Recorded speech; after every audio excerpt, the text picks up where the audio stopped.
Ladies and gentlemen, please take your seats. The show is about to begin.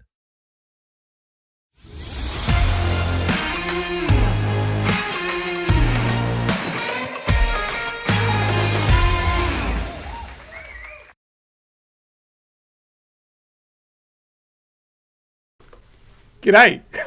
Welcome everyone to another episode of the GiddyUp Podcast. My name is JT and I am, only just joined by, the man himself, the 3 times Paralympian, Mr. Donnie Elgin. Don, welcome to the show. The first question I've got is, can you hear me? I can hear you, JT. It is a very, very exciting thing. The number one thing on any GiddyUp podcast is that the viewers and the listeners can hear us. So that is our first question. If somebody could hit us up and tell us if the sound is coming through your speakers, that'd be awesome. So we'll wait for that. JT, the good news is I am coming in live. Beauty. Live. Thanks, Jim. Love your work. Live from the studios of Dingley. Yeah, so you're back in town, brother. So you are back from Paris. This is a good sign you got back, Donnie. So I guess, first of all, sorry for being late. We had a massive special guest lined up for the show tonight. And I think, Donnie, it can still happen. I think you might be able to just bring in our guest and maybe just have a bit of a chat yourselves, because everyone else can still hear it. I just won't be able to communicate. But you guys can still have a bit of a chat, right? So, sweet. Special guest coming up a little bit later. But now, look, it's been a couple of weeks.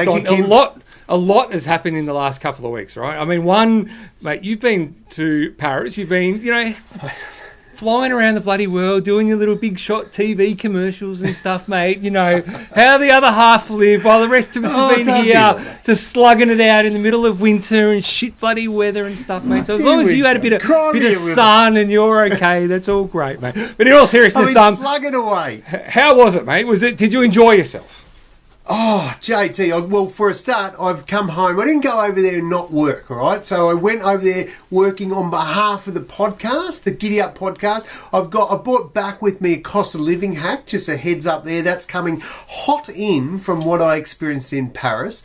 The trip itself, JT, I was knee deep in a space that's not my normal genre. Now, we have a chat on here, and every week I'm in front of a couple of hundred people at pretty much every few days, doing what we do, right? So this is my space and I'm comfortable with this. Your space, you run big time conferences for the bloody call center industry. You are the go-to man for anyone who has any questions about why call centers are shit and why we shouldn't offshore, we should do it here, and you're the man, right? So you're comfortable in that space. JT, when you are in front of a production crew of about 20 and they're saying action, and you've got to come up with your lines, and some of them aren't written, some of them you just got to create, and there's a fine line. If those of you that have seen the commercial will understand the commercial I'm in. It's a little bit tongue-in-cheek. We have a little bit of fun.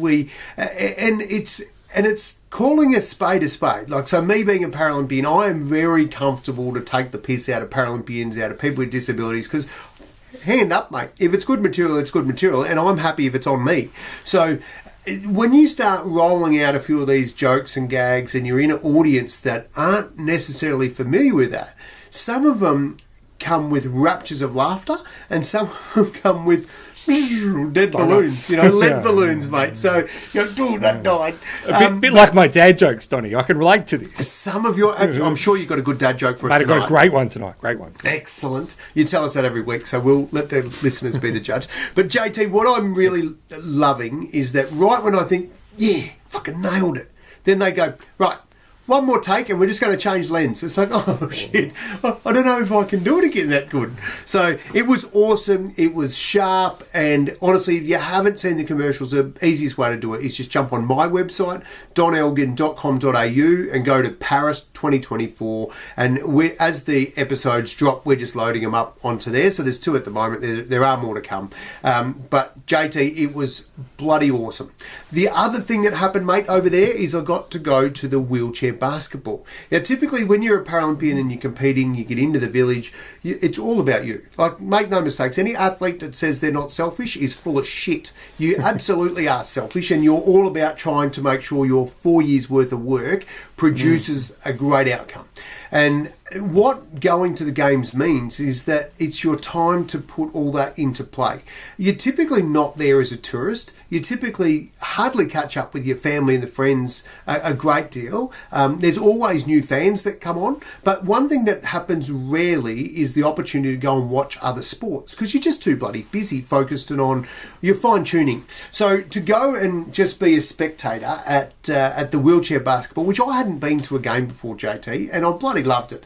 Admittedly, I probably won't go to another one because Australia lost, and I'm tipping that was because I'm a bad luck charm. But we were sort of big things for that, hoping for big results. Also hoping for big results in the wheelchair rugby. I think I haven't got the final scores, but I think we might have sneaked a bronze there. We're out of the rounds for the wheelchair basketball. But JT, just going along and watching... Got the bronze. Basketball. For in the wheelchair rugby? Basketball. Got the bronze. Excellent. Oh, basketball. I thought we were out. No, we got the bronze. Really? You bloody ripper. Okay, good. But going and watching a game where you're not invested, anytime Australia plays something, I'm a bit invested, mate. I want us to bloody win, and it's nervous watching when the shots don't drop. It's like, oh fuck. But when you go and watch a team you don't give a shit about, I went early and watched the Netherlands and Japan women's basketball. And I actually quite enjoyed just kicking back watching sport with no vested interest, so I could just enjoy the purity of the sport. Be like watching a footy team when you're not playing. But honestly, it was bloody good fun, mate. And the weather in Paris at the moment was the bomb. I put a couple of photos on the chats for the legends, mate, the GiddyUp podcast. You're breaking up, mate. Sorry, something about good weather or some crap, mate. Sorry, couldn't quite hear you, mate. What was that? Oh, been shit here. Like I want to hear about your freaking good weather. Good stuff. Well, a little bit windy. But seriously, mate, it was bloody fantastic. Nice to roll up in a pair of shorts and t-shirt every day. I put my jacket on because that was part of my episode material that I was wearing. But apart from that, I would have been in shorts and a shirt every day. It was bloody awesome. So, mate, it's good to be back. Paris was fantastic. And just for those of you that are thinking, oh, would I go to Paris or not? It's easy to get caught up in the romance of, oh, I want to go to Paris, or the love capital, but there's parts of it you go, actually, that's a really shit part. So when you're coming from Australia and you change your money and then you end up in euros and you're almost broke, and you go, that's really shit. Like, it's expensive, okay? So I think that's worth noting, because it can really have an impact on the way you travel. Also, too, there's something you cannot get away from, and that is the food is absolutely sublime. Bloody amazing tucker, JT. So well worth it. I mean, there's pros and cons, and as I said, I've got a life hack for you later to save you a bit of coin when you are heading over to Europe or into places like Paris. But I will say, I've never been in a city that is more spectacularly built. So you go up the Eiffel Tower and you can literally see for miles. They've got some sort of limit where everything's only about, I don't know, 6 or 8 stories or whatever it is. And so it means everything is level, or pretty much. And then you can see for miles. It is sensational, the way it all is numbered, and basically the lower number, which is 1, Paris in the centre, and then as the numbers get bigger, you get further and further out. And so obviously if you're rocking around the 30s, then you're shit still. Like, you're in the shit pits. It's no good out there. But the closer in you get, the better quality of suburb you're in. So, mate, absolutely worth it. Fantastic. Well, welcome back to Travel Guides. That was Don Elgin on Paris. So if you are interested, please go to our website at goparis.com.au. We've got a fantastic discount for all GiddyUp podcast members. Bullshit. We don't. The place is a shithole, Don. I remember going to Paris ages ago, and, mate, there's a few nice sites, but let's be honest, it's full of French people. It's a shithole because they are rude little buggers, and try and tell me otherwise. Not all of them, JT. The ones that were serving French wine, they were fantastic. And I must admit, JT, up until this trip, I wasn't much of a champagne connoisseur, though I may have had my taste buds tweaked. A little bit of snail shit on there can change everything. But I honestly, I got into champagne, JT. Oh, the good stuff's good. And honestly, the French can be real rude pricks and make it uncomfortable for you. But I think, JT, we might stretch that and continue that conversation a little bit later when we go into the Ready to Rumble, because I think there's some valid reasons why the French might be okay just to keep to their own... to being able to speak French. So for those of you that don't know, the new viewers on, and I know the numbers are flying through the stratosphere tonight. For those of you that don't know, we've got a few different segments, and one of our segments is called Ready to Rumble. We just toss up a topic, we'll pick a side each, and then she's game on. All right, so stay tuned, because tonight's Ready to Rumble is going to be interesting. And JT's probably going to, well, who knows? Let's just stay tuned. You're going to love it. It's not rehearsed, but I know what's coming. Far out. I'm wearing my bulletproof vest for this one, I'd say. I think I'm going to... Fair chance. I'm in a spot of bother. I'm going to come out firing, I tell you. I'm ready. I'm pumped. Good. No, we've got a lot of good episodes tonight, so we're going to get straight into it, Don, because there actually has been a lot happening outside of the Olympics. So I thought we'd probably just kick things off with, well, mate, you've been all over the run sheet for once, which is, I've got to say, it's unusual. I'm not used to it, JT, let me tell you something that's been happening outside of Paris. We all thought the whole world's attention was focused on the sport of Paris. My friend, there has been something bigger happening, a little bit more local. Big shout out to my boy, the Golden Child, played in the grand final. Him and his dingo mates, the Dingley Dingoes, made it into the granny. Oh, JT, they'd beaten every team this year and been beaten by a couple. It was one of those windy days you mentioned on the weekend. Unfortunately, the boys went down by 2 points, but it was a bloody cracking game and they fought it out to the end. But getting into a granny, JT, it's something I've never done. So my boys got one over me and I was very, very proud that he could make it. I had a few family come down. That was awesome. So, JT, the sport is going on, of course. The Roos, the North Melbourne Kangaroos, they'll be probably gearing up for the finals, wouldn't they, JT? Or how they... I was away. I missed the... What happened with the Hawks and the Roos? I think they had the last round. JJ. Mate, Hawks are looking good for a game this week. Let's not talk about North, but there's always next year. Let's just put it down to that. So, all right, Donnie, I guess we just want to talk about a few things. We've actually got a few controversial things tonight, and we don't shy away from it, as you know. We've got a few things to discuss, and I think you're going to go hard, and I'm a bit worried about this one. But anyway, I'm going to hand this over to you. Bizarre news stories. Now, JT, I typically make a rule not to shit-can people that don't hesitate to kill other humans. Just, I don't know, call it a good habit. But fuck them. The Taliban are a piece of shit, JT. They're bought in, right? The Taliban, they're back running the show in Afghanistan, right? They're called election, call whatever you want, biggest guns. But here's the rule, right? Their bloody shit Sharia laws are back in swing, and JT, this is what got my attention, is journalists, right? People that have been flying along, just cruising, enjoying life, and ladies being able to show their face, JT. Now, under the Taliban rule, their ultra-strict version of Islam is being enforced, and now, JT, this has forced most women out of the workforce. So straight away, we're just going, what?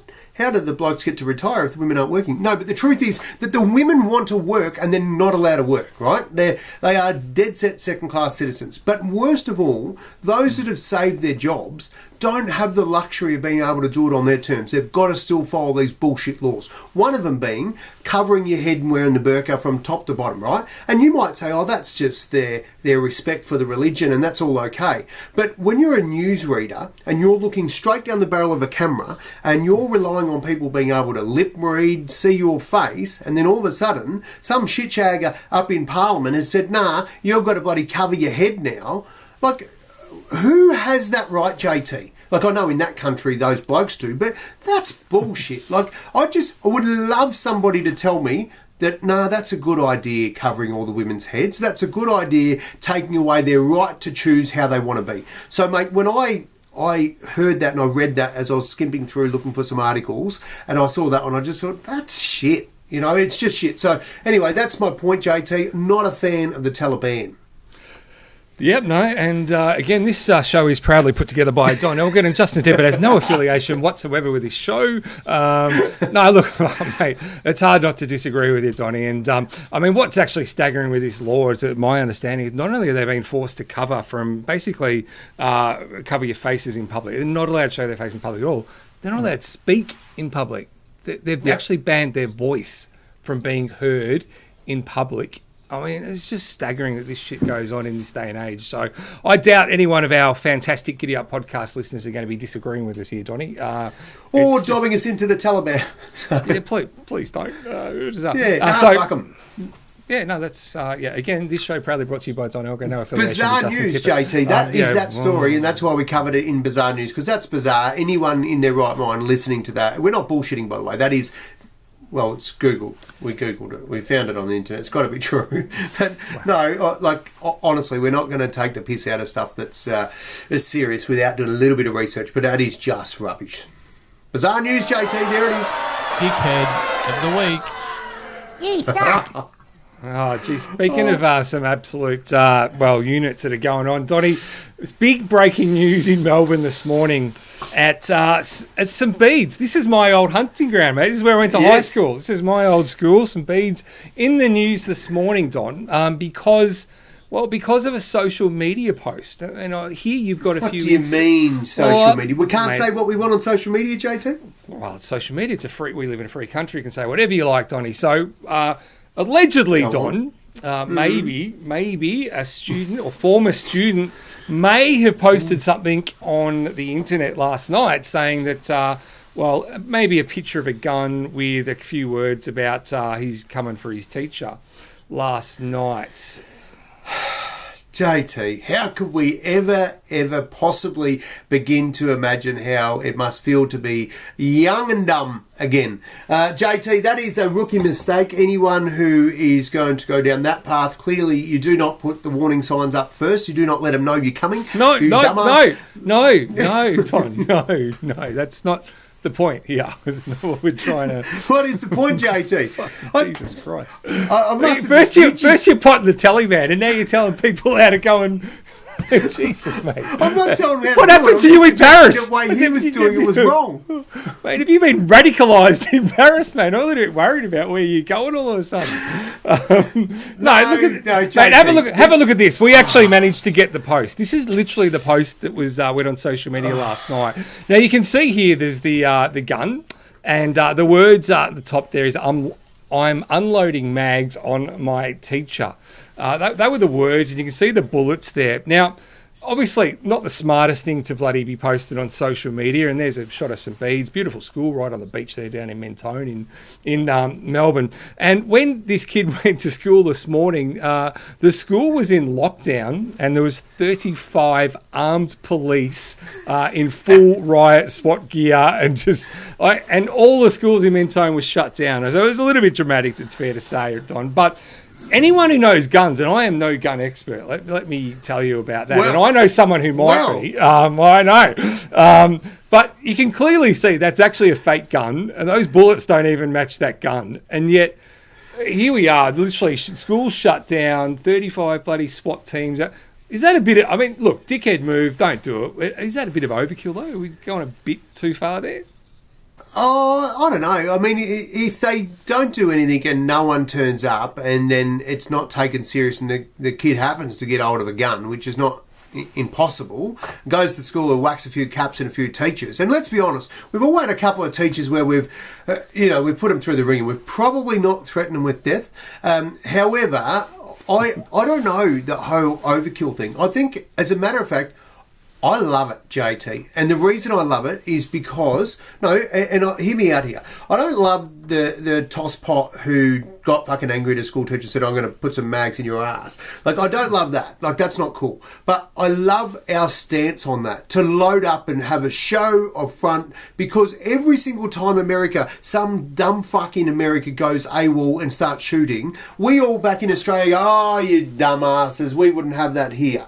This is pure representation to say, that's right, we wouldn't have that here. You try that shit, you even go down that path of threatening, we're going to come down on you with a ton of bricks. And so I love it. I think them being there in force sends a message to say, kids, that shit's not funny. This kid's now going a row of shit house. His house will be kicked in. They will, like, seriously, that kid's life's just been turned upside down. He'll probably spend a bit of time in juvie for that sort of stuff. But, and the question I've got to ask JT is, this is a private school kid who's got a little bit aggressive and thought, just going to put a post on social media, right? Nothing happens. When are we actually going to take a stand on those motherfuckers that are robbing innocent people, hijacking their cars, kicking their house doors in and threatening people? When are we actually going to take a real stand and send those 35 bloody armed police around and kick some serious butt of the nut jobs that are doing the problems, JT? So, yes, it's nice to have it enforced, but let's put it where we need it, is what I think. Well, there you go. Interesting to see what our GiddyUp podcast listeners reckon. I think it's overkill. I don't know why they didn't just go to his house the night before or be waiting at his front door in the morning when he walked out, rather than wait until this kid gets to the school, because there was still kids showing up. Half the school was in lockdown and there were still kids coming to school. So if this actually was a real shooting incident, it was very, very poorly managed. And so, like all things, I'm sure there'll be a review of this and did the school do the right thing? Did the cops do the right thing? But it seemed to be a bit of a shit show, to be perfectly honest. So not surprisingly from our Victorian police, any police officers out there who work for the Victorian Police Force, that's what I think of you guys. All right. I don't think that. Hey, JT, I seriously, JT, I was about to go on stage or about to go and do my events today, and I get a text message from the midget, number third born, said St. Bede's and Mentone gone into lockdown. Some kid is saying he's going to shoot his teacher. Like, so you imagine getting that like literally a minute before you're about to go and hold a microphone and have a chat to 100 people. Your head is somewhere else, mate. You've got to do some very quick thinking on your foot to make sure you keep it all together. But I'm bloody rap Midgie let us know, and it wasn't her school. But still, I agree with you. I mean, this shit was posted last night. Plenty of opportunity to do something about it. But more importantly, I'm glad that we're actually kicking some ass somewhere along the line. Well, the good news is no one got shot. I think that's the good thing out of all of it, and there's probably been some lessons learned for everyone. Speaking of lessons learned, now, Don... Here's cheers to not shooting people. Lessons learned. So, a long time ago, Donnie, way back when you decided, you put in a lot of hard work and got yourself to 3 Paralympic Games, a fantastic effort, and then you thought, is this the time I should call in my special guests who also rode shotgun at those 3 games? Wouldn't be far off that time. And so you do the hard yards, you do the training, and then you go, like, I'm done, I retire, you've had a great innings, fantastic. But then, no. Com Games comes up, Glasgow. Donnie's like, no, bugger this, I can make a comeback.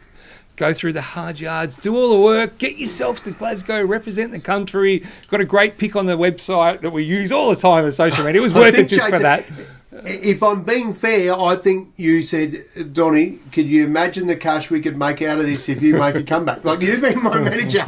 Yeah. And I just heard cash and said, I'm in, JT. What am I going to do? No, go on. Where are you going with this? Well, where I'm going with this, Donnie, is like, I think it's a heroic effort when you decided to come out of retirement, because, mate, it's easy. You start to wind down a bit. The body starts to not feel the same, because you were just a ripping athlete. And so, you let yourself go a little bit in retirement, but you pulled it all back in. Got yourself to Glasgow, and I thought that's fantastic. And what a great way to go out. It was a fantastic bloody games over there, mate. You did us proud. And then I thought, okay, well, that's fantastic. And then, mate, I managed to get a little photo, Don. Oh, no. You've got the bloody scouts out again. Mate, we have scouts out. I'm going to need backup. We have scouts everywhere. And I would like you first before I get worried. Well, you always say you'll come clean with the GiddyUp podcast listeners before anything else. So, Don, can you please explain this photo from yesterday? Now, just first of all, is there any link between that and the lockdown at St. Bede's is my first question. Well, hey, I did not post that on the site last night. No, okay, so I didn't say anything about. I love teachers. No, that is me preparing for when that kid gets to school. Like, I've been asked to sit on the top of the principal's office. No, JT, I have to give you a little heads up, right? This is what happens. That'd be great. Yeah. Yeah. This is me shooting, but I want you to have a look in the background there. There is a little friend of mine also holding a gun. I'm going to call her out. So hopefully, Winters, if you're listening, come out here now. I went to Paris and filmed a little bit of thing around the Paralympics with the cafe baristas. You did, yes. My good mate Tim Matthews is in Sydney, commentating all night. Kelly Cartwright, who I manage, we all know Kel. She's on TV every time I turn it on at the moment. It's and doing very well just quietly. So it's good that you manage me and I'm not making any money, but I'm managing her and she's doing very well.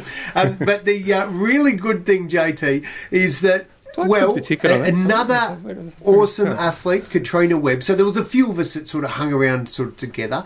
And my little mate H, who's over there coaching at the moment. And Katrina Webb is doing some commentary, wonderful commentary at the cycling and different sports over there.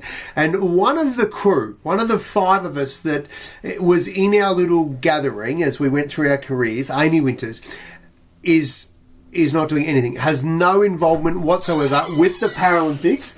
So she's just rocked up here right now. And JT, I need to tell you, Winters said, mate, I need a piece of this action. Let's make it come back. I said, Winters, get a grip, mate. We're in pie-eating mode. We are not here to bloody make a comeback. And she goes, no, we've got to do it. Can you imagine this, she said. She said, can you imagine how many or how few athletes there have ever been in the history of the Olympics or Paralympic Games that could represent their country twice in a home games? Is this our public announcement? This is it. We're going, right? This is because you've thrown me under the bus. So I have photos of me with a gun potentially shooting something. So we need to... shot something. So well, that's right. You didn't hit too many targets. So that's it's a slow start. It's a very good call. But so what happened, JT, is so Winter said, let's get a sport that we...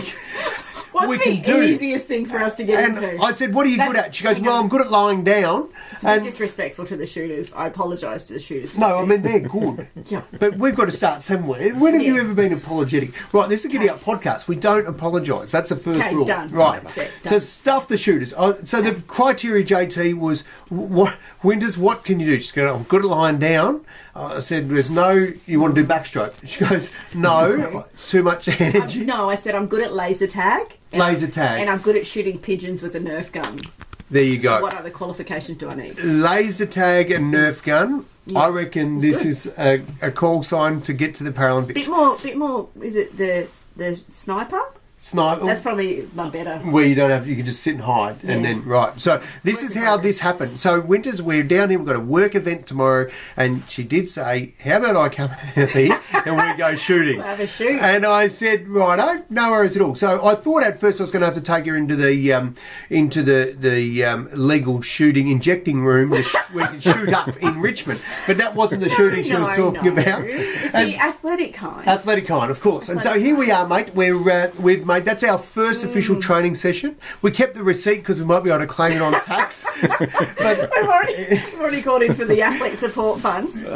We're on, mate. So what I can do, JT, is I can tell you that Winters can't hear you because I've got you straight into my ears, but I can hear you. So you can hit me up with any questions. Our listeners can hit us up with any questions about... That response is like, that reaction kind of... It's very honest we have to ignore that. No. We have to ignore the haters. Ignore the naysayers. Ignore the haters. I like where she's at already. So this is all now. This is the beginning of our plot. JT, I actually filmed a little bit of footage in Paris saying that we are, this is it, we are going to make this comeback. So it's announced. The caveat was that we've, at this stage, chosen shooting, giving us an out. So in case you decide that running or, I don't know. That's not going to happen. What do you like at paddling? No. One arm? Do you know what? I went onto the website. Ideal. I went onto the website and I went through all the Paralympic sports. I went, all of those require too much energy and effort. Shooting, I think that's the one. Again, no disrespect to the shooters. Middle-aged mum, I'm shooting. That's me. So there we go, JT. I think when we already decided we were going to do this, and we put it on the on a little video yesterday, and then all of a sudden, kids around Victoria have been inspired. They're locking down schools. It wasn't quite what we had in mind when we said we were hoping to be an inspiration. That was you, not me. But it is seriously, it's an exciting time for us because we've both been there, done that. We've finished, yet we're here. We took Buff along. We're born again. Yeah, but born again athletes. Oh, geez, I'm glad you said athletes. Because, but we took Buff along, and sadly, JT, Buff shot the shit out of it. Like we are. But we might actually be carrying her bag. She is very, very, very accurate. Boof, stay away from chainsaws and axes is all I'm saying. I'm telling you, mate, she was very good. But it was, it is exciting. So, JT, we're announcing it here that it's an 8-year plan. So, thanks for wording me up on this announcement. it's a long run into this, winners. You just can't come to my house and just on a Wednesday night, GiddyUp podcast night, and think that we're not going to drop the bomb here. Yeah. So this is it. So, mate, while I've got you here, I'm going to ask you a couple of questions because I know this is your first podcast. I'm popping your podcast cherry. Yes, so this is very good. I didn't know it was going to be such a big occasion. Well, it is. So now, JT, if you want to pop any... Can I drink on this? Yeah. Yeah, good. Okay. Well, I don't, but yeah, good point. Yep. And this is athlete training. We've got 8 years to get this through the system. Shooting training. That's right. So, mate, what I want to know... Now that you've announced it, does the WADA testing apply immediately? No, we've got to get registered and shit. We haven't even got a shooter's license. We've been out shooting. They told us what you got to go through to get that, and it's like... We did the one where you didn't need a license. Yeah, like the come and try day I'm no expert, but obviously, we've got some pretty tight gun laws here in Australia, and I'm guessing there's a pretty robust process you've got to go through to get that gun license, including psychological tests. Have you considered that step psychological evaluations, JT? Yeah. Yeah, that's a good point. I'm sure there's some sort of licensing process that maybe looks at that, but we'll pass it. We just call that another hurdle, and we will pass that hurdle, JT. I can't believe you even suggested that. I can't believe obstacle. This is exactly... Like, honestly. Look at us. Seriously. Have you seen how much he drinks? There is no problems that wine can't fix. Actually, that is really good pre-training, isn't it? So, JT, the thing we want to announce is that I've got my old mate winners here. I'm going to... young mate. I'm going to... young mate, correct, thank you. Old time. So this is what it was, old time, mate. Yeah. There's a few things I just want to use this opportunity because it is rare to have royalty in the studio here in my office.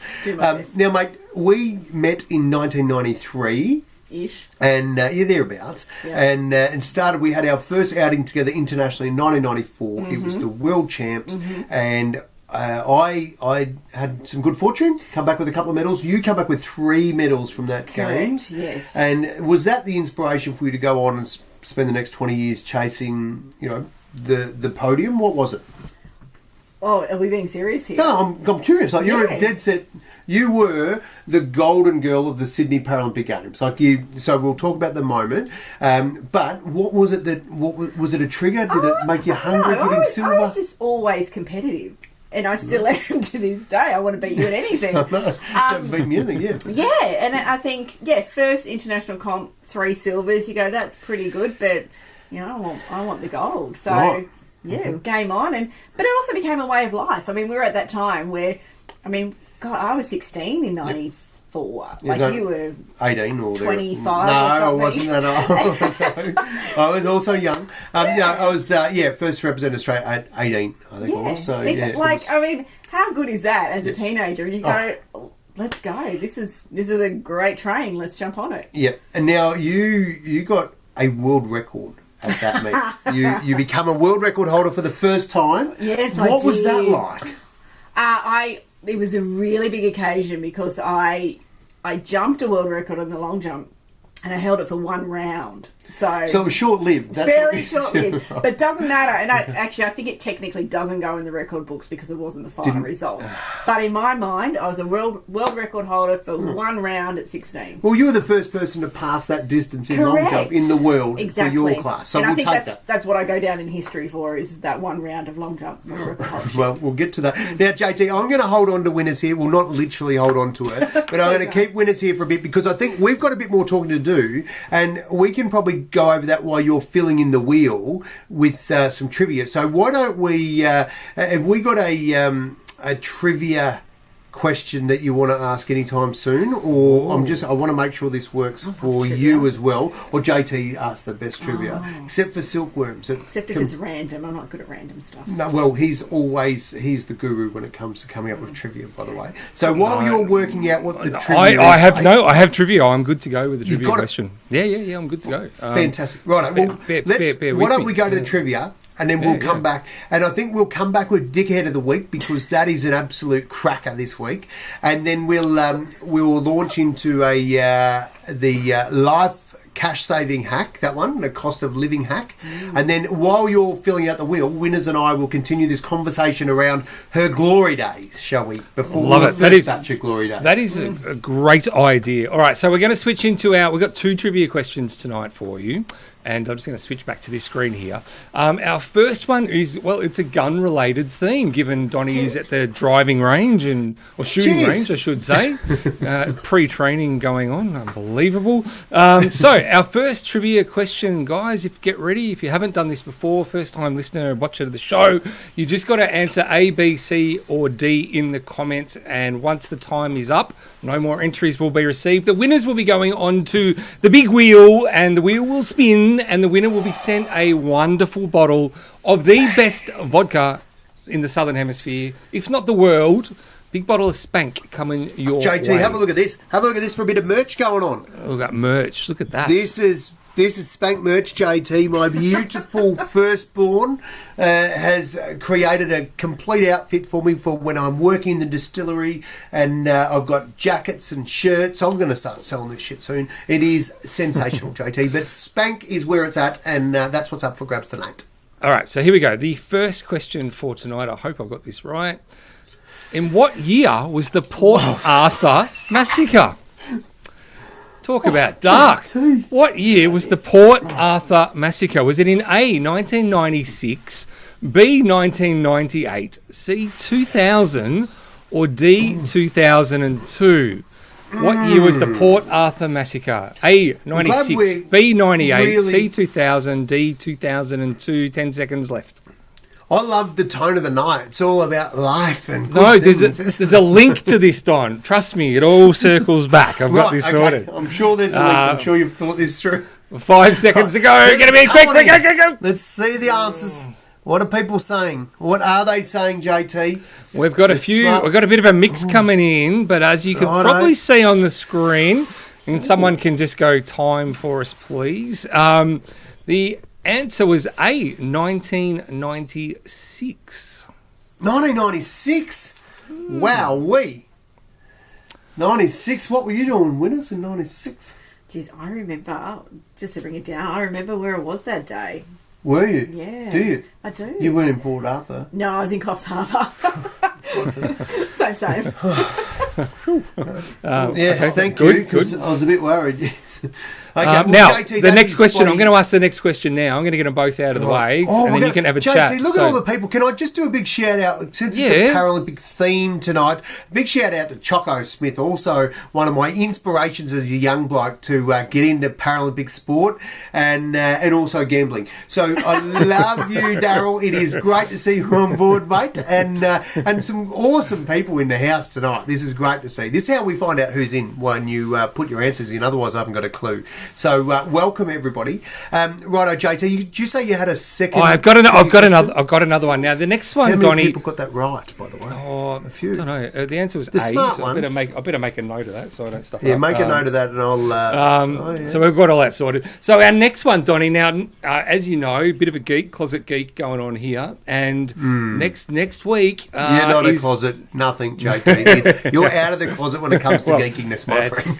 Fair point. Anyway, yeah, exactly. So cut the bullshit. Next week, big announcement. It's the Apple event that we wait for every year, where they announce their new phones, the new everything. Is next Wednesday at 3 a.m. in the morning. I'm sure you'll be up as well, Dottie, just tuning in because you'll want to be the first to hear it. Training. You know what I'll be doing? Training. I'll be charging my phone, because every time Apple bring out a new product, they send you out a little bug to make your phone go shit and kill the battery. So everyone goes, oh, my phone's shit, I'll go and buy a new one.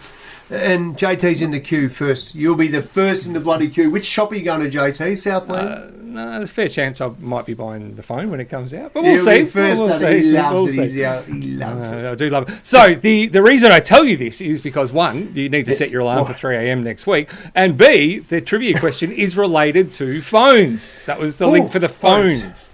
So Right, the question segue, JT. is a phone link here. And here we go. The trivia question is, what was the first mobile phone to feature a built-in camera? Was it A, Motorola Razr, B, the Sony Ericsson T68i, was it C, the original iPhone 1, or was it D, the Nokia 7650? The first mobile phone to feature a built-in camera. A, Motorola Razr, B, Sony Ericsson T68i, C, the iPhone, or D, the Nokia 7650? 5 seconds left. Get them in quick if you want a chance to win. You will be the first person to know that without any bloody Googling it at all. Oh, you're shitting me. I wouldn't have picked that. Let's see what everyone else has picked. Well, there's a few people that are on it. There's JT, is this still open? Because everyone seems way too smart. Have you set the timer right? How did everyone know that? I had no idea. There's a lag, JT. They're onto you. No one will ever get a wrong answer again. Surely all these people can't. Could you tell us what year that was, JT? No, Everyone's going on the wheel. Doesn't matter. JT's going to work his fingers to the bone tonight. Thought I had him stumped on that one, Donnie. I really did. No, but well done, they're people. onto you, mate. Very good. They Very are onto impressive. you. Now, Donnie, I'm going to whack everyone onto the wheel. So I'm going to throw you back to have continue the chat. After that, we've got some cracking stuff coming up, including the big debate, which I am not looking forward to. I'm really not looking forward to that. Also got dad joke of the week. We've got some pretty cool stuff coming up. So hang around. I'm going to see you back on the other side of you guys having a bit more of a chat. Righto, mate. We'll see you when you're back, JT. Thank you, mate. It's always bloody good to see your trivia that you come up with. It's better than my how did Hitler die trivia. But I like your ones, like Port Arthur Massacre. Like that's, what's not. There's a link. I'm telling you, there is a link to that. We will get there. There is a link. I'm sure there's a link to it. I have absolutely no doubt there's a bloody link to that. Righto. So let's get back. This is reintroduce to the beautiful talent that was raised the I was going to say the IQ, hasn't raised the IQ, raised the looks department for us in the GiddyUp podcast, which is fantastic. So Winters, it is great to have you in the studio, mate.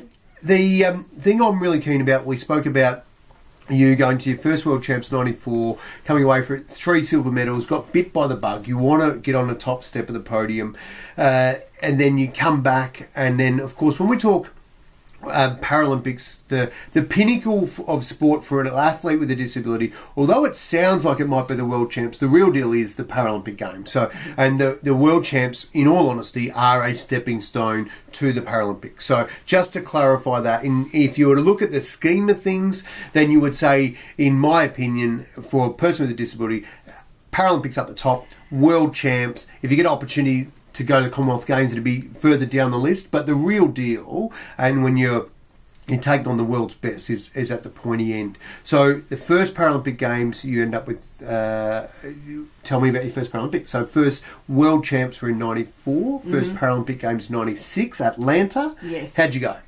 Atlanta was 100 metre bronze. Just, I think it was like the 100th of a second or something between bronze and fourth. So I scraped through for bronze. Well done. And then killed it in the 200. So won the 200. Excellent.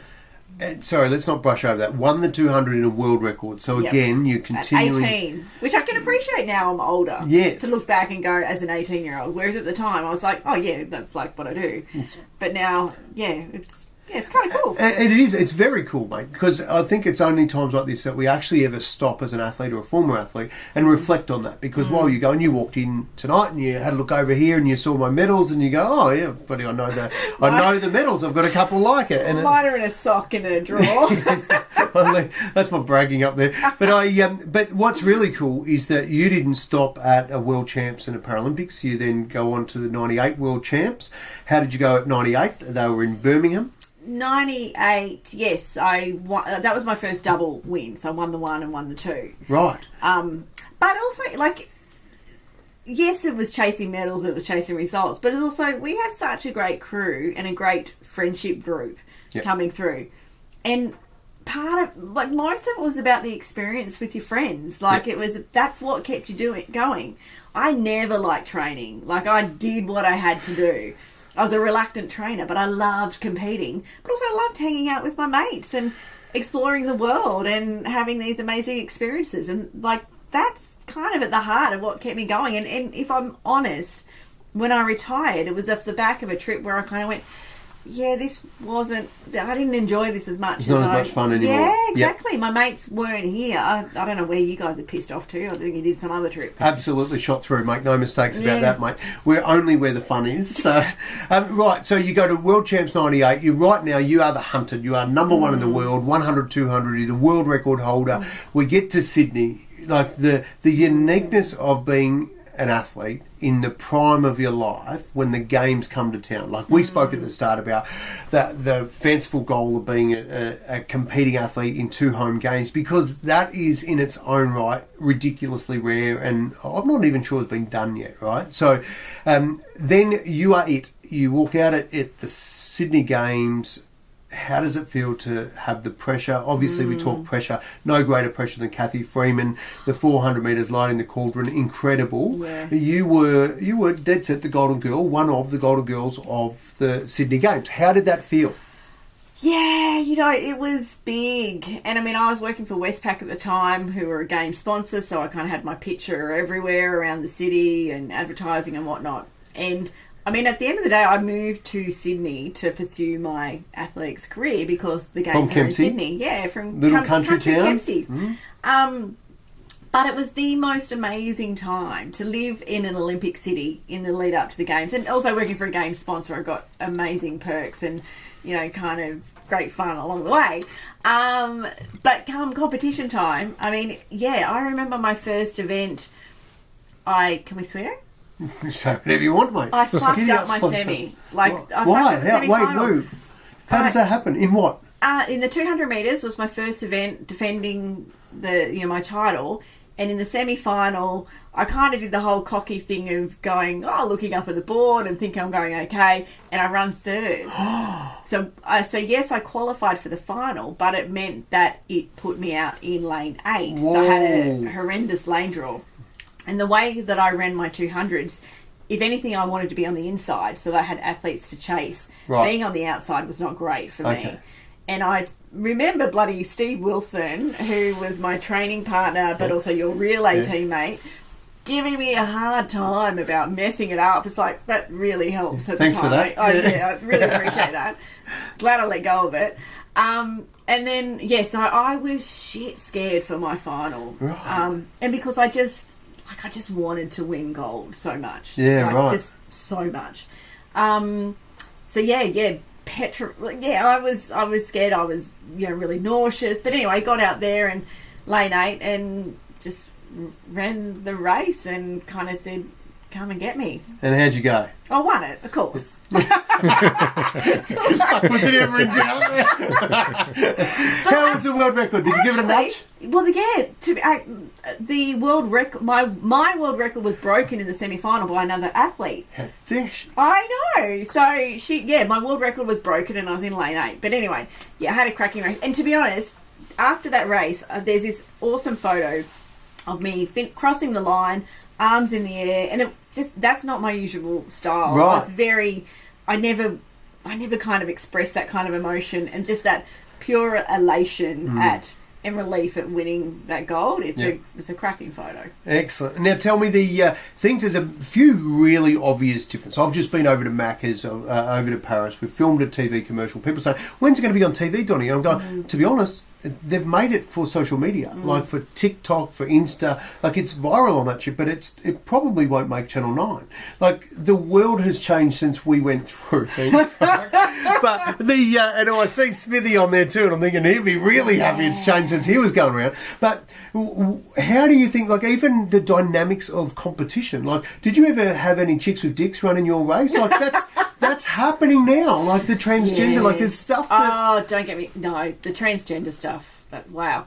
Yeah, things have changed a lot. They have changed, haven't they? But also in terms of that whole commerciality, is that right? Yeah, go with that. That's good. Commerciality of Paralympic sport. I mean, look, I think back and going, my God, could you imagine if that was around in our time? Would we be loaded or would we be in more shit?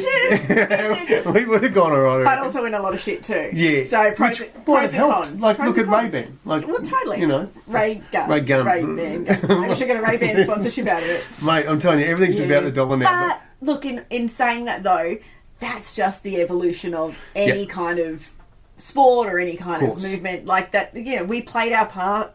Use the cliche. We handed the baton on to the next generation, and like that's awesome. We played an awesome role in that evolution. We were privileged to go through at a time that suited us as people, and I think definitely when we look at that too, one of the highlights for me is that I'd said before we have a very close group of mates. We've got a chat, and Tim Matthews, really good mate of mine, godfather of my kids and me of his.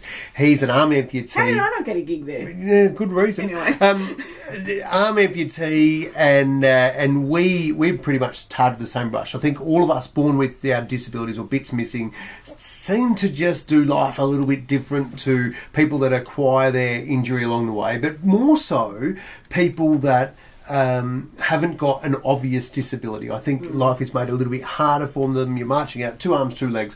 One of those people is Webby, cerebral palsy, T38, really borderline class. So you look at it, you just go, oh, she's bloody beautiful. She was on scholarship to play netball for Australia at the AIS, got identified by another good mate of ours, Chris Nunn, and said, hang on, we reckon you're limping a bit too much. Let's get you tested. Turns out you got CP. I reckon Paralympics is for you. You become extra good mates with Webby, me and Tug. We decide, righto, here we are. We're going okay, getting a bit of media. How about we have a media competition with you two? And then shit goes bad because we were doing okay. You were very confident, weren't you? Well, we stole a moose. We were, we were doing... You stole a moose. Sorry. I had nothing to do with that. Jesus. You were our alibi. Whatever. You actually helped let us know when the Canadian team were on site. I'm not going to say how you knew that. But what was really cool about this, though, is that we had a regular radio spot. We were doing some TV. So we knew we had some media, we were friends with some journalists. And we thought, we got this. Yep. So our media competition, JT, you might be able to help us here. I reckon I can. Things went pear-shaped for Tug and I very quickly when Winters pulled out this little trump card with Webby, and this photo went the equivalent of viral. There is the current day Prime Minister of the day with the 2 golden girls of the track, and unfortunately completely fucked our media competition up, and we were out after that. Tug and I didn't stand a chance. These 2 were, or 3... Oh, there we go. I mean, every paper, everything. Like it was no just comparison, silly. Donny. So look at that. Tug and H. That versus that. Yeah, tough one, Don. That was hard to call. Yeah. Didn't stand a chance, did we, mate? So that's what happened. It was the hair. We had the big hair, the big curls. Yeah, well, or not the fact that the Prime Minister's there with you. He just happened to come in, But he was a cool cat, Johnny Howard. It was my gig to take him and his wife Janet down to the team. Jeanette, yeah. What did I say? Janet. Close friends. Jeanette. I don't have much to do with it. Former friends. I was walking with the Prime Minister of the day and Beaver, the flag bearer. Yeah. It was our job to take them, when they rocked up to the village, down to the all the Australian team where we're all gathering before we did our thing. And I tell you, JT, I get excited with oxygen, and I think we've worked this out. So you put me standing beside the Prime Minister.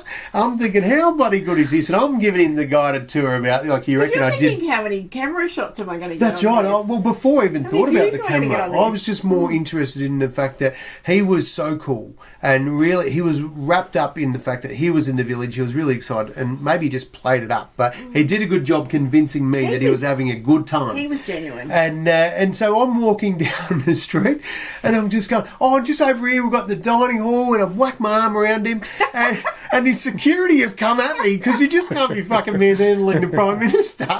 And Johnny did not miss a beat. He goes, no. He's right, boys. He's with me. And I just thought, how good is that, mate? The Prime Minister. So it was a really, really cool time. And when you talk about how fortunate we were to roll through, to have such great friendships that, you know, obviously we went, well, not obviously, but after that we went off in 2002 to Lille, and we competed over in France over there. That was me just hanging in there. And then in 2004 you were in Athens. We were in Athens, yeah. And that was pretty cool. How did Athens go for you? Oh, yeah, it was a ripper. Yeah, double gold again. Double gold. So very, very few athletes, JT. We don't want to sneak over this. Dual gold medal in Sydney. 4 years later, dual gold medals again. Like that. Double in the triple. I'll keep it easy for you.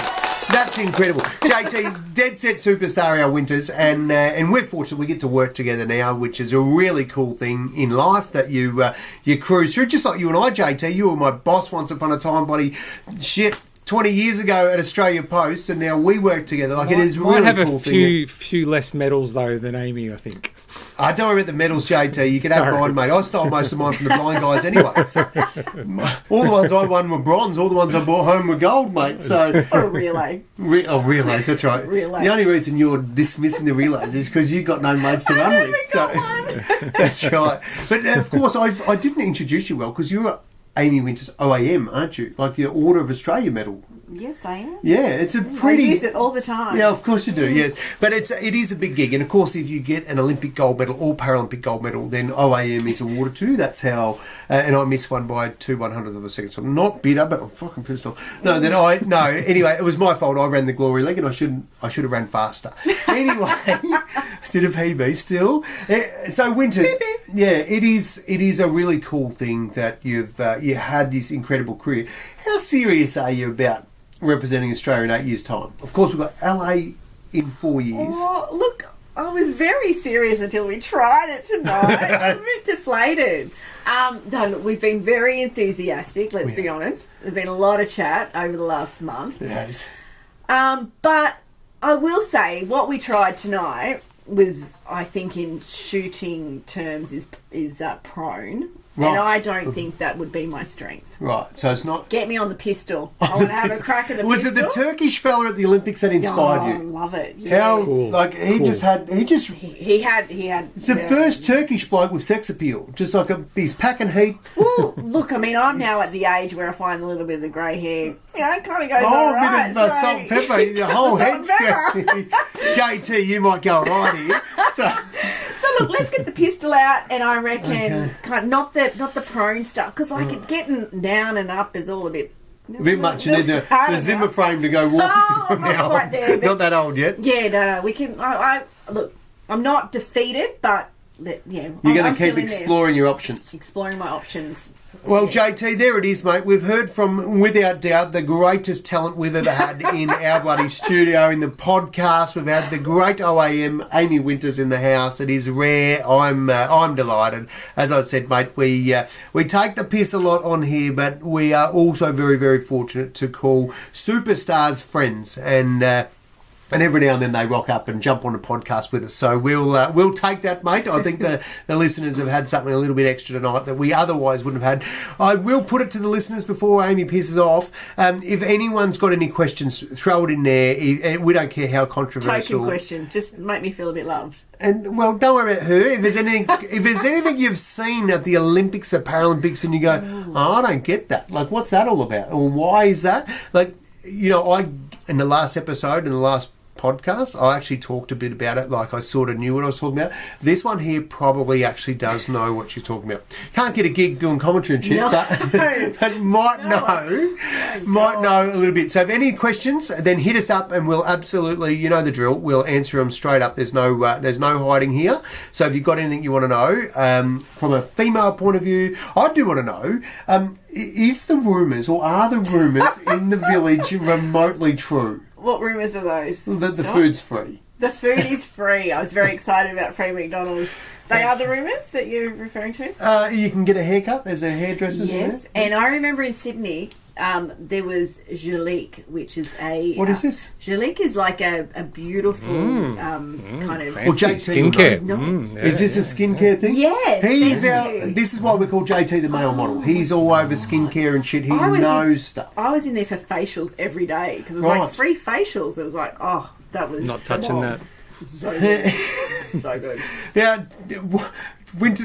What else can you do in the village? Is there anything else? Like Beaver, Brendan Burkett, he was our flag bearer, and he was clean. He's always in the water. He had a clean beaver. So, is there, what are some of the things? You can get a haircut. Is there arcades, games? I mean, look, we're going back 24 years ago. Oh, 24. To Sydney. Like, I think internet. Where were we at with internet? There was a new thing. You could dial up. You went to a big internet cafe. Up where the Woolworths is now. Yes. They had like a big, you could kind of jump on. That was very new. Oh, actually, JT, that's a good point that Winners raised.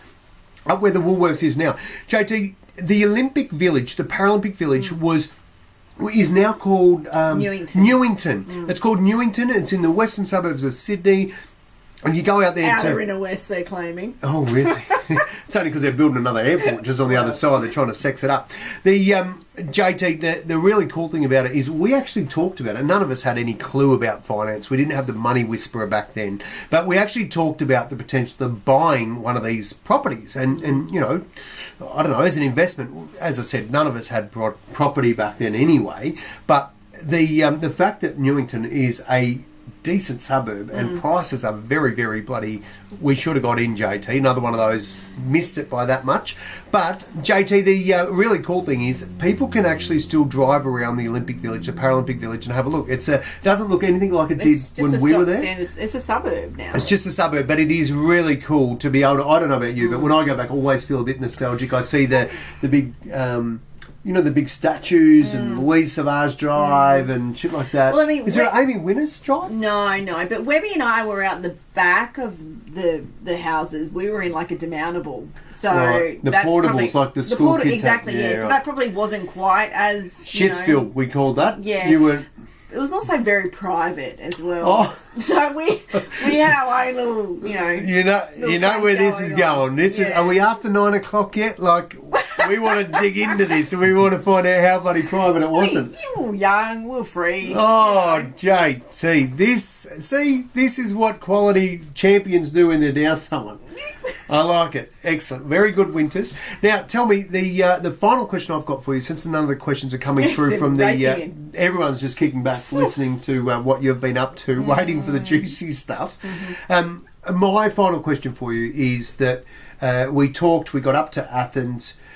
What was, and we never shy away from things that are uncomfortable. We don't shy away from things going, fuck, that's actually not ideal. The one thing JT and I said when we started this podcast is, let's not ever be afraid to have a conversation even if it's uncomfortable. So we talk about shit about black skinned people because we go, oh, is that racist because we're having a conversation? We talk about transgender. We talk about everything. I've put the wine down. What was it like to retire? Was it smooth sailing? Was there depression? Was there anxiety? Like, did you miss it? What was retirement like? Good question. Look, I think on the whole it was okay. I was very happy to not train anymore, so that made it a lot easier. But like what I said before, I didn't love the training, but I loved the competition. So it was more when that rolled around. But I also had moved into a career that enabled me to go to the next 2 games in a work capacity. So right. I was, in Beijing, I was in the media, and I was also looking after a hospitality program, and then in London, our hospitality program. So, I mean, that's the great place to be, where you can watch Paralympic sport, drink wine. Front row seat. Correct. Yes. That's the place to be. Just been there last week. Well, exactly. So that's the place to be. So that helped with the transition. So, right. Yeah. Okay. And so... But we're all seriousness. We are, like, you're here. We are talking about a comeback. Are you, let's say, at a scale of 0 means don't ever entertain this again. 10 means, you know what? I'm probably willing to pursue this. And where are you on that scale of 1 to 10? Of having a crack. Of having a crack of this being the real deal with 2032. I've got to do the pistol first. Okay. So, I got to get the pistol out. All right. So give me a number, 1 to 10. Where are you on the scale of Do you know what? I mean... On the price. Okay, only about 5 hours ago, I was 15. Right, with We that were key. going. I've wound it back. Let's go on 8. Let's have a crack. Fuck, she's fair dinkum. All right, well, crack. mate, I told Winters, I said, mate, if you're in, I'm in. So, Yeah, it's a package deal, I think. well, they used to call me the package.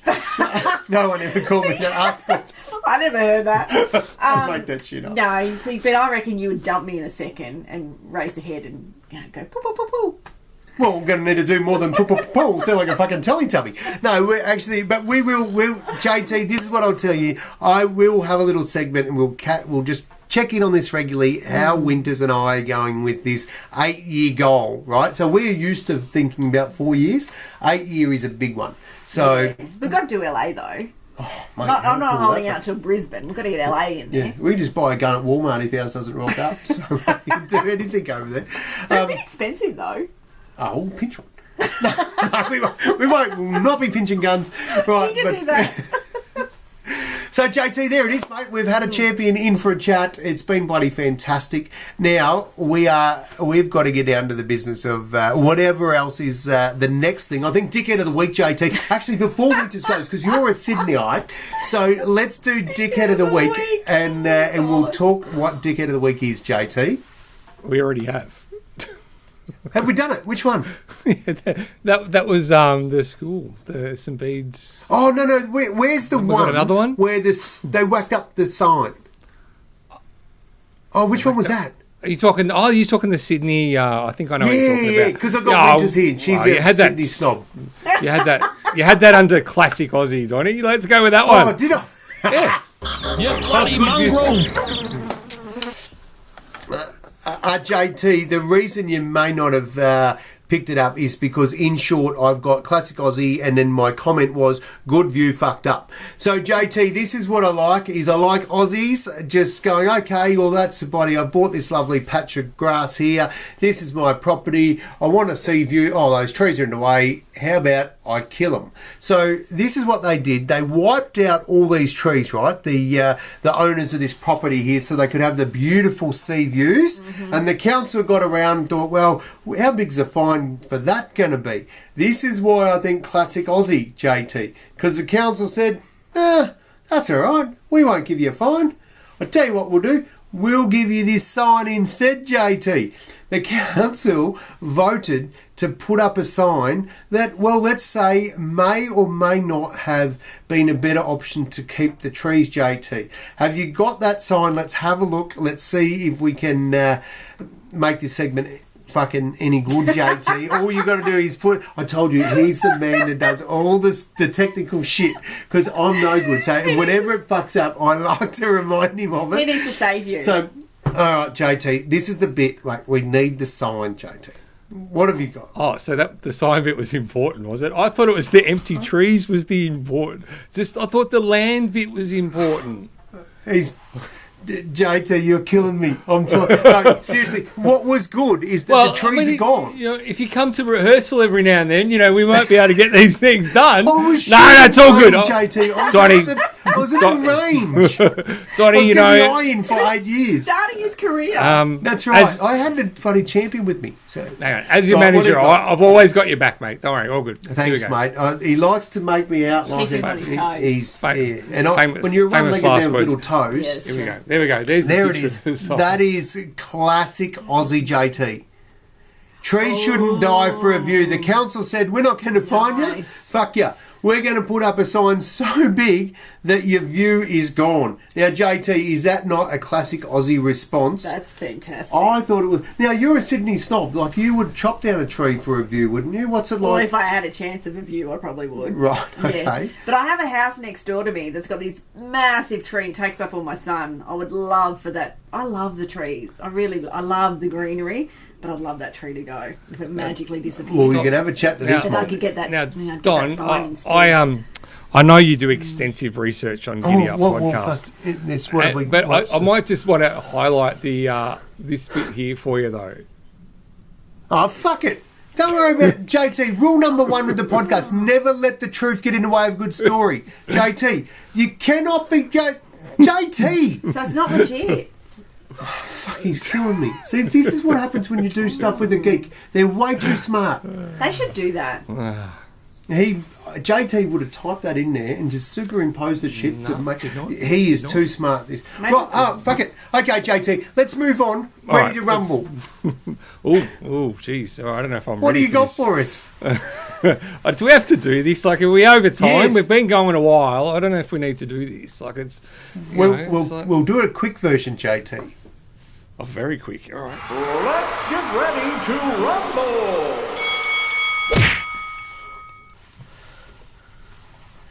Now, JT, the Olympics are on, and Australia is proudly represented, and we are represented because we are the multicultural nation that we are. We welcome everybody. It is a beautiful thing, JT, to see so many wonderful people.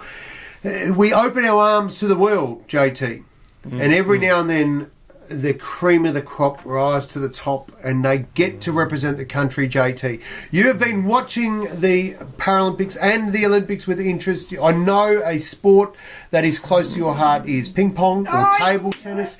JT, you have suggested to me in rehearsals that if you're going to represent Australia, you should speak English. And I've gone, well, that's an interesting view, JT. Why don't we take that to the people? Why don't we have a Ready to Rumble segment on whether or not people, if you're representing Australia, you have to speak English as mandatory.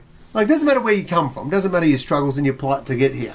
If you're going to represent this country, green and gold, it's fucking English, right? That's what you're saying, JT. Give us your debate, please, my friend. Where are you going, Winston? What's your view on this, JT? No, look, I appreciate you asking me for my view, Don. And, we take a lot of pride at the GiddyUp Podcast to giving opposite views. So I've fair to say I've drawn the short straw here, but I'm going to go for it, Donnie. Look, if these people are here, and I did actually watch this game last night. It was on, and Quinn Yang. She's the reigning champion, and she was down. Who is it, Ming Yang? Quinn Yang and Quinn Yang, sorry. And she was bloody. She was down. I was like, this is not looking good, and she rallied back, and it was some fantastic pong. I got to tell you, it was bloody brilliant. And so I'm like, come on, you're doing the Laytons, and we're getting into it, right? Watching it with the kids, and then cheering for your countrymen. She's there. She's representing Australia. I'm like, this is great in the green and gold. I'm thinking, you beauty, we've got this.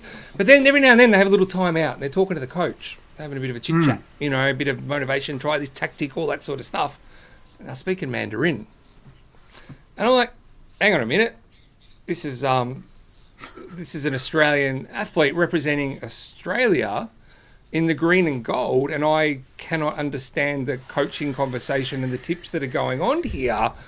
I think if you're representing Australia, why did I store this straw? If you're representing Australia and we are paying your way, we are funding the Paralympians to go over there, down there on taxpayers' money, the least you can do is speak the native tongue when you are representing this country. What you do in your own home at training, I don't care, but when you're on the world stage, you have got to speak Australian or English the whole time if we're paying your way and you're representing the country.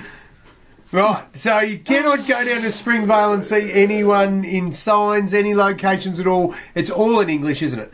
That's fine because they're not representing the country there, Don. But if you're on a global stage, on a plane, if you're in the green and gold on a televised global event representing the country, speak English.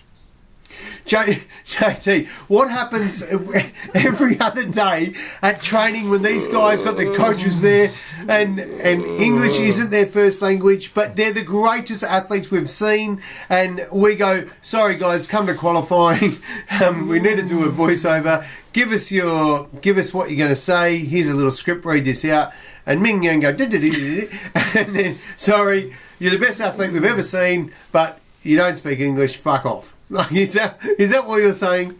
Don, we can't import athletes and give them Australian citizenship just to pump up our medal tally. She was born in China. She represented China in the previous Olympics, and we've given her citizenship, and now she's representing Australia. Now, she was awesome, and I was into the game, but no, get stuffed. If we're paying your money and you're representing our country, I want to hear the conversation, and I don't think it's unreasonable that you should be speaking English. So, JT, what happens if they're speaking like code so that others can't, like tactics? They've deliberately disguised it. You know, like in athletics, like my coach would go, right, I want it doing this one, and no one would know what this one means, but I would, because we've already rehearsed that one, which means get your chest up and run nice and relax, right? But if he had to go, oh, chest up, da, da, da. You know, like, I might know what that is, but it's not English, JT. Are you taking the gold medal? Wait, are we taking the gold? Did they get the gold, JT? No, she still, I think, it was the semi-final, so she won into the gold medal match. So I'm not sure if that's when that's coming up, or maybe it's already happened, I don't know. But will you be watching it, JT, or are you boycotting because it's not in English? I hope I get to see it, because I was genuinely into it, and I was on board. I actually enjoyed it, and I respected the talent that she had. Were there subtitles, JT? There was no no subtitles. subtitles. There was no subtitles. It's not okay. It's bullshit. Shouldn't do it. Right. Well, let's hear what the people have got to say. I don't mind which way we go with this. I personally, I think if it helps you to speak in your native tongue when you're representing the country of your new origin, then good luck to you. You've gone through enough struggles. Nice. I wish you well, and the least we can do is accommodate you to speak in your spoken tongue. So don't worry about the motherland that you're currently in. On my watch, I give you the nod to speak any language you like, just win the medal otherwise. But JT, if they're not English, they're out. So feel free just to chime in, anybody at all. We've got Choco saying totally agree. Now, depending on when that went up. I think that went up a while ago, Donnie. Unfortunately, I've lost our screen. Might have been in my corner, Choco. I don't know. But anyway, well, there you go, JT. Ready to rumble. It's about controversy. It's about having a side. And you chose, I think, the quiet side. I mean, one thing for sure is Pauline Hanson was listening. She'd like it. Any other rednecks out there, they'd like it. And JT, I'm a man of the people. I don't care what language they speak, as long as they're winning their Australian. I love them. Go Australia. Go Australia. Yeah. Good luck, JT. Well, I don't. Yeah. Look, short straw. Hey, good luck walking down Springvale next week. So. Did I mention it was a good game and I really enjoyed it? Did I? No, it doesn't matter. No, that's the thing. We don't give a shit if you're a racist, JT. We still love you. We will have the conversation. I'm not a judge. I guess you're calling it. Oh, we call it for what it is, mate. Yeah, don't worry. I mean, this is the thing we want to do, is we want to have the conversation that people are having at the pub and say, oh, what do you reckon? Do you reckon it's bullshit that they're not speaking English? And we just take it to a public forum. So, and let the people vote. That's what we like about this. The people will decide. JT, I reckon we've got to spin that wheel and get to the cash, my friend. Let's give away some spank. Let's do it. Holy shit, look at that wheel. There's a few on there. Ladies and gentlemen, good luck. The wheel will be spinning. Donnie, you can do the joy of counting us down. Right, count me down. Winters, 3, 2, 1. Do it. Is my name on there? No, you're a special guest. Okay. You're not a bloody potential alcoholic. Okay, just. That's what all these people are. What am I doing? Counting down. Just 3, 2, 1. 3, 2, 1. That was very spin it, JT. Oh, it's on. No, it's on. Yeah, he's done it. Go. Good luck, humans. And the winner is Ben S. Is that your fellow co-host at ADSA? Oh, Ben Sorensen, no, different Ben S. This one's Jamum. I need to look at that, but I'm pretty sure that's Jamum. It is Jamum. And Jamum, he will finally be happy because he's been close for so many times, but no cigar. Yes, well done. Yes, so well done, Jamum. Well done, JT, on your questions. They were good questions. I appreciated those. I think all up, JT, tonight, right up until Ready to Rumble, has been a good podcast. I still haven't got the viewers listening their votes there yet, so there might be more people agreeing with you than are letting on, JT. Yeah, silent majority. Yeah. Just like my dad jokes, they all laugh at it, Donnie, but they, no one will give me buddy anything, but deep down, my friend. They're laughing deep down. This is the bit that gets them back from the toilets. Righto, it's JT. It's time for Dad Joke. Dad Joke of the Week. Now, Don, I have had a couple of weeks to prepare for the dad joke because obviously being in Paris. So I've had a lot of time, done a lot of research. You needed it. And as per usual, I have come up with, well, an absolute cracker. And Ev, you have just made it just in time. Oh, big shout out to Ev. You've missed all the your way from racist Thailand. nephew. It's bloody good to have you on. Good to have you on, Ev.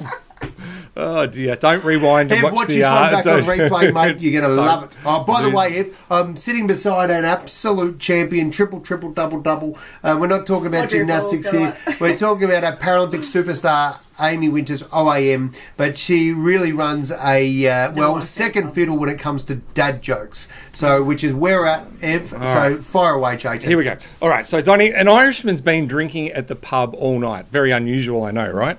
Yes. And when he stands up to leave, he just falls flat on his face.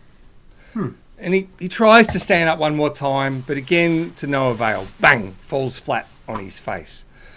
So he goes, he figures it, he goes, bugger, he's going to crawl outside, get some fresh air, and maybe that'll sober him up, right? So he crawls outside, and he gets outside, and he tries to stand up again, and sure enough, falls flat on his face. And he's like, bloody hell. So he goes, you know what? Stuff this. I'm just going to crawl the whole bloody way home. He only lives 4 blocks away. So he thought, stuff it. I'll just crawl home. So he crawls all the way home, right?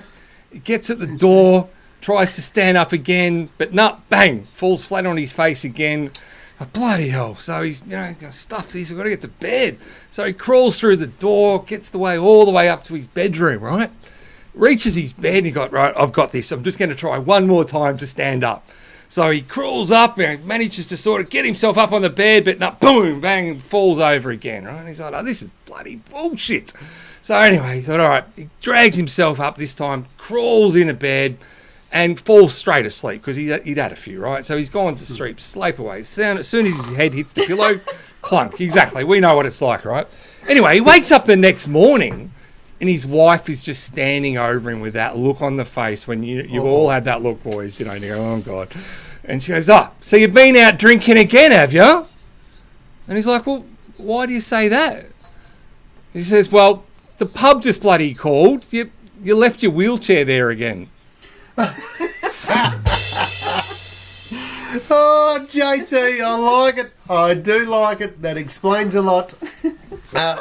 Listeners, what do you think? The JT dad joke this week, Paralympics inspired. I like it. Yeah. Well, that's why people tune in. Look at Ev. I mean, he just tunes in. People time they're tuning in for the dad joke. So that's the spot. That's where you want to. that is the G spot. Not bad, says your mum. That is as bad as good. That's as good as I've ever got. Not bad's better than that was really shit, JT. Yeah, so look at that's what I mean. You're climbing the ranks, my friend. Woo! This is like my gold medal moment with this. This is it. This is mine. It's like I'm on the podium. If it takes for your mum to give you a not bad for you to be up and about that much, the world's gone to shit. But doesn't take a lot, but Donnie. we love I'm very easily pleased. There we go, mate. We have been crapping on forever. This has been probably one of our longest show ever, but what bloody hell was it worth it? Because we have royalty on the show. So royalty. Awesome to have your company. Thank you so much. Order of Australia. Is this our first OAM we've had on the show, Donnie? I feel like it might be. Well, have we had I'll double take and I'll have a look back through the records. Might have had, but they're most impressive. Absolutely, by a mile. So, thank you everyone for another Murray. Keep them coming, guys. I love it.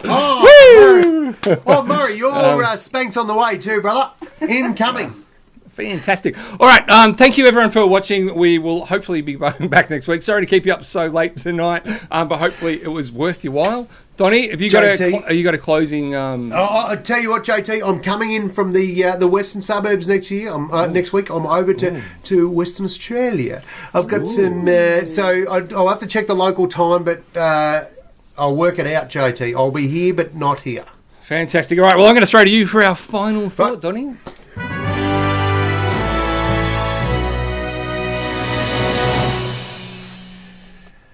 Oh, JT, I am inspired by teams and I love being around people that are all in pursuit of a common goal. JT, a little tip for our team builders out there, for the leaders out there, is you need to see to build a strong team, you need to look at somebody else's strength as a complement to your weakness, JT, not a threat to your authority. So there you go. That is my tip for this week. For those in the team building space, you need to look at somebody else's strength as a complement to your weakness, not a threat to your position of authority, JT. Chew on that one for a week. There we go. All right. Thank you guys for watching in. We hope you had a wonderful time tonight. Again, sorry for keeping you up so late tonight. We didn't really mean to do it. No, we're not sorry. We couldn't give a shit. No, we're really glad you stuck with us. We're not sorry. And just a reminder for anyone that was watching again, it was Don that mentioned the Taliban, and I had nothing to do with that. It was Don. It's Don, the one who's training for the machine guns in his He's deflecting his racism. I love it. Here we go. 4, 3, 2, 1. Giddy up.